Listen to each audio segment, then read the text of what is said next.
वज़ीर आज़म शहबाज शरीफ की मानसेरा में शहीद लेफ्टिनेंट कर्नल शहजादा गुलफराज के घर आमद, भाइयों, बेटों और फैमिली के दीगर अरकान से हमदर्दी का इजहार। वज़ीर आज़म का शहीद को शानदार अल्फाज में खराज अकीदत पेश। वज़ीर आज़म का गुफ्तगू करते हुए कहना था कि हुकूमत चौदह के वुरसा को कभी अकेला नहीं छोड़ेगी। वज़ीर आज़म के हमरा विफाकी वुज़रा कैप्टन सफ्दर और मुर्तज़ा अब्बासी भी मौजूद थे। कोहाट में करक की धरती का बहादुर सपूत हेड कांस्टेबल वहाब अली वतन पर कुर्बान। फितनाल खारिज की बर्बरियत से शहीद हेड कांस्टेबल के लवाहिकीन के भी दहशतगर्दों के खिलाफ हौसले बुलंद। शहीद के रिश्तेदारों का कहना था कि हमारे दुश्मन खारिज हैं जिनके खिलाफ जंग हलाल है। खैबर पख्तूनख्वा से सवाल उठाया कि वो दहशतगर्दी कब तक बर्दाश्त करेंगे। सूबाई हुकूमत के MPAs क्या कर रहे हैं? ये तो नमाज जनाजा में शिरकत के लिए भी नहीं आए। शहरियों का दहशतगर्दी के खिलाफ सिक्योरिटी फोर्सेस की कुर्बानियों को खराज तहसीन पेश। बानी PTI के खिलाफ 190 million pound case. Islamabad high court की सजा मुअत्तली की दरख्वास्तें 11 मार्च को समाअत के लिए मुकर्रर करने की हिदायत। अदालत ने जल्द समाअत के लिए दायर दरख्वास्त पर अहकामात जारी किए। T20 वर्ल्ड कप सुपर 8 में तगड़े मुकाबले जारी। आज पहले मैच में वेस्ट इंडीज और जनूबी अफ्रीका मद्दे मुकाबिल। शाम 6:30 बजे भारत और जिम्बाब्वे की टीमें एक दूसरे से टकराएंगी।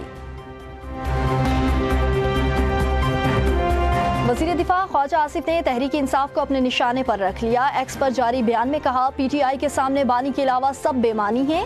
खैबर पख्तूनख्वा की हुकूमत बानी PTI के लिए रिहाई फोर्स बनाएगी मगर दहशतगर्दों के खिलाफ जुबान भी नहीं खोलेगी। शोहदा के जनाजों में शिरकत से गुरेज करेगी। ख्वाजा आसिफ का मजीद कहना था कि रोजाना पुलिस की शहादतें हो रही हैं, जिंदा जलाया जा रहा है मगर बानी PTI तरजीह अव्वल और आखिर है, बाकी सब बेमानी और बेवकत हैं।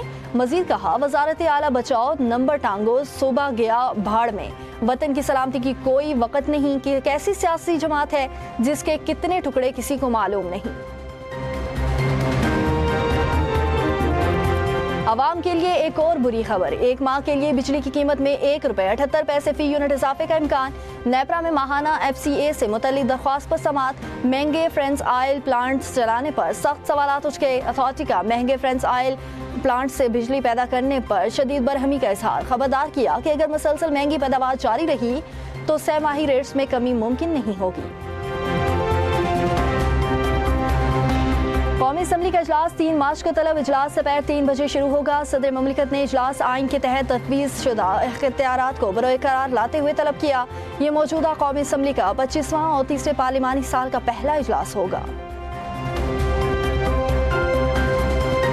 स्पीकर के कुछ इख्तियारात को कमेटी के सुपुर्द कर दिया है। शफाफियत और बेहतर गवर्नेंस के लिए सबको मिलकर किरदार अदा करना होगा।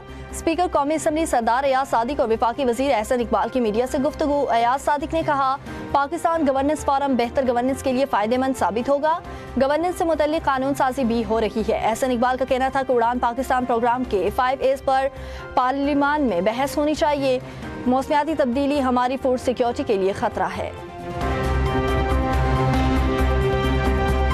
सरकारी मुलाजिम मर्जी के मुकाम पर ड्यूटी का मुतालबा नहीं कर सकता। लाहौर हाई कोर्ट ने अपने फैसले में वाज़ेह कर दिया। सरकारी मुलाजिमीन के तबादलों से मुतल्लिक जारी फैसले में कहा गया, सरकारी मुलाजिम अपनी मर्जी के मुकाम पर फ़राइज़ अदा करने का मुतालबा नहीं कर सकता। सरकारी मुलाजमत में तबादला सर्विस का हिस्सा है। अदालत ने फैसले में मजीद कहा, जब तक इंतज़ामी बदनीयती साबित न हो अदालती मुदाखलत नहीं की जा सकती।